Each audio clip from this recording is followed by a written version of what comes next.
लगभग 180% के आसपास का रेट एप्रिसिएट हो गया है अयोध्या की प्रॉपर्टीज़ को। डीएलएफ ने फिर से एक बार शहर में घंटी बजा दी है एक बड़ी डील करके कि मार्केट में एक और बड़ी डील हुई है, हमारे आज के इस वीडियो में बताने वाले हैं। तो मैं हूं नरेश सिंह शेखावत, वीडियो को लास्ट तक ज़रूर देखिएगा क्योंकि ये सारी की सारी चीज़ें, ये सारी की सारी डेवलपमेंट्स कहीं ना कहीं आपकी इन्वेस्टमेंट और आपकी फ्यूचर प्लानिंग को इम्पेक्ट करती हैं या करने वाली हैं। अब सबसे पहले हम बात कर लेते हैं कि रामलला के आने की वजह से अयोध्या का कैसे कायाकल्प हो रहा है।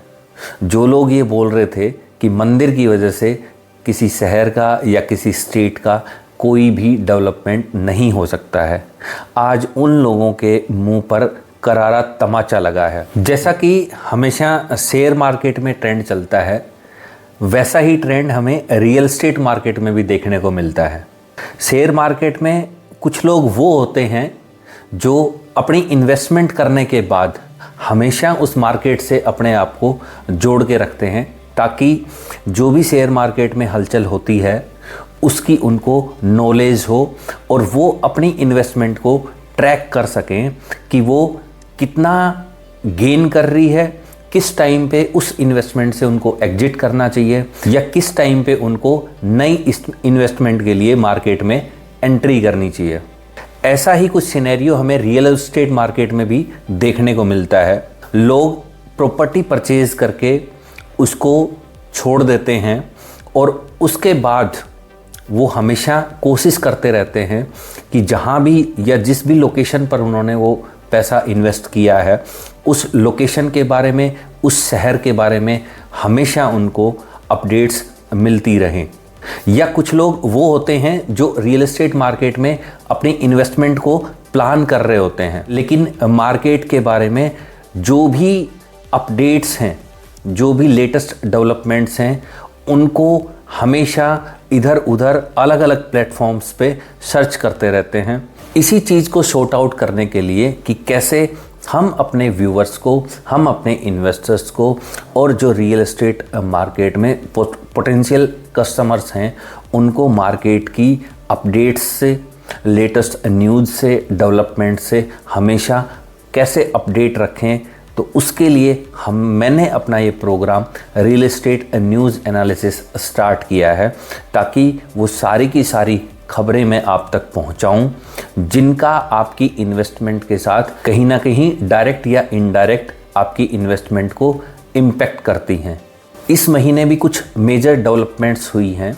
जो सबसे बड़ी डेवलपमेंट है कि जो लोग राम मंदिर के बारे में बोल रहे थे कि मंदिर बनने से कहीं कोई डेवलपमेंट नहीं होती है, तो आज मेरे पास कुछ ऐसी रिपोर्ट्स हैं जिनके अकॉर्डिंग हमें ये देखने को मिला है कि मंदिर के आने से और रामलला के आने से एक शहर का कायाकल्प हो गया है। हमें ये देखने को मिला है कि पिछले 3 महीनों में लगभग 180% के आसपास का रेट एप्रिसिएट हो गया है अयोध्या की प्रॉपर्टीज़ को।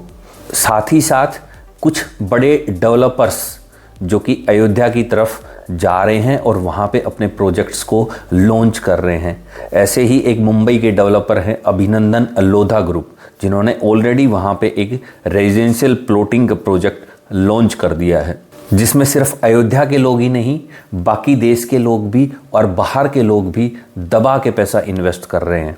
2019 से अगर 2022 के डाटा की बात करें तो नंबर ऑफ रजिस्ट्रीज जो है लगभग 2 से 3 गुना बढ़ गई हैं पिछले 3 से 4 साल में।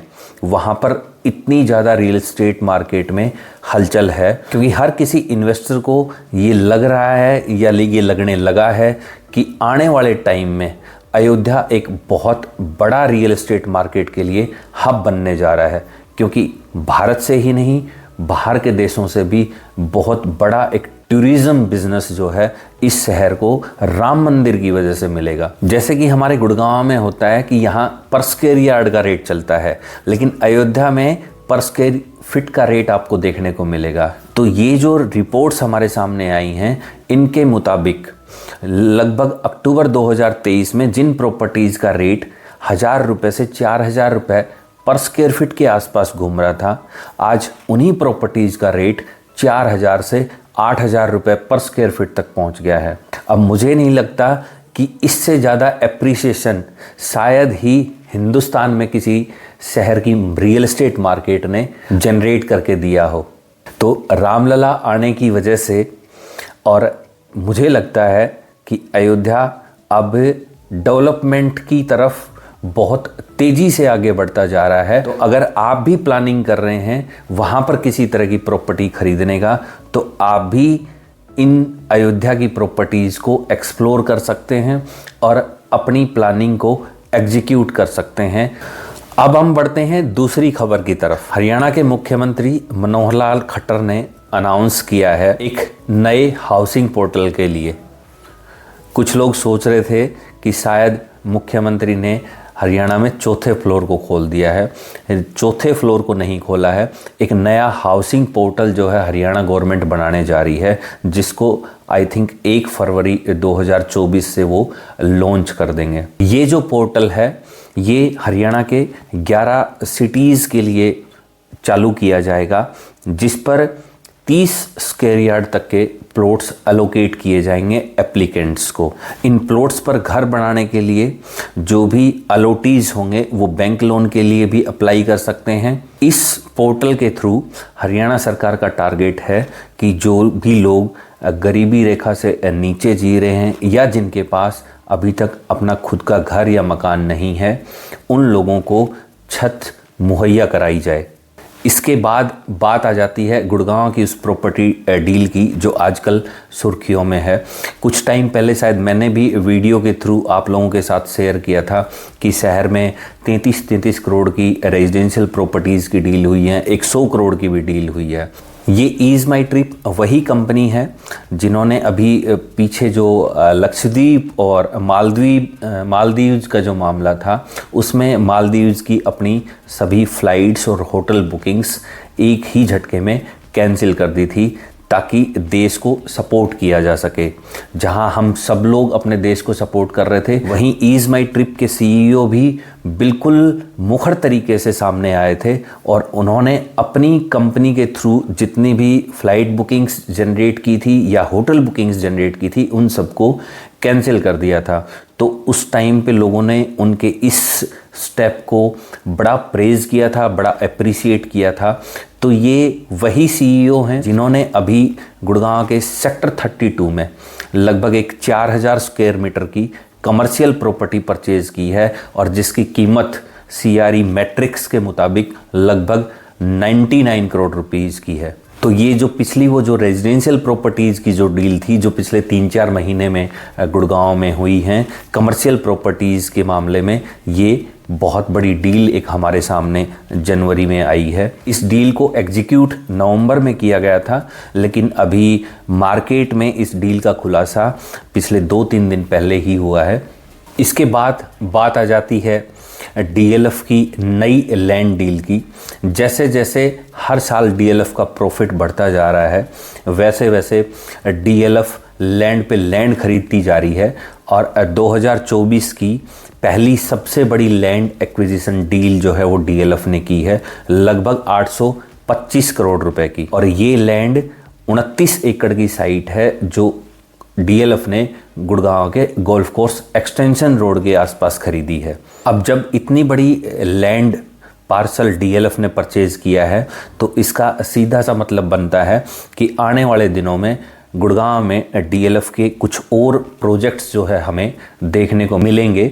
इससे पहले पिछले साल 2023 की जो लास्ट लैंड एक्विजिशन डील जो थी वो ओबरॉय रियलिटी ने गुड़गांव के सेक्टर 58 में की थी। वो ओबरॉय रियलिटी ने जो लैंड परचेज़ की थी वो भी आयरियो ग्रुप की लैंड परचेज़ की थी और DLF ने भी आयरियो ग्रुप की ही एक लैंड का एक्विजिशन किया है उनके लोन्स को सेटल करने के लिए। तो गुड़गांव शहर वासियों के लिए और बाकी उन लोगों के लिए भी जो DLF के रेगुलर कस्टमर्स हैं, आने वाले दिनों में और खुशखबरी हमें सुनने को मिल सकती है और कुछ और नए प्रोजेक्ट्स DLF की तरफ से गुड़गांव शहर में हमें देखने को मिल सकते हैं। अब बात आ जाती है HSVP की। हरियाणा शहरी विकास प्राधिकरण जो है उसके ऑफिशियल्स की तरफ से एक रिपोर्ट सामने आई है, जिसके अकॉर्डिंग गुड़गांव के सेक्टर 29 को HSVP सेंट्रल बिजनेस डिस्ट्रिक्ट के तौर पर डेवलप करने जा रही है। लगभग 400 एकड़ में ये सेक्टर फैला हुआ है, जिसमें से 100 एकड़ लैंड को HSVP प्लान कर रही है कि बिजनेस डिस्ट्रिक्ट सेंटर के तौर पर डेवलप किया जाए। इसके लिए HSVP की तरफ से कंसल्टेंट हायर करने के लिए टेंडर भी जारी किया जा चुका है। अभी तक गुड़गांव में जो सेंट्रल बिजनेस डिस्ट्रिक्ट्स जो देखने को मिले हैं वो आपका साइबर हब है, सोना रोड पे हैं।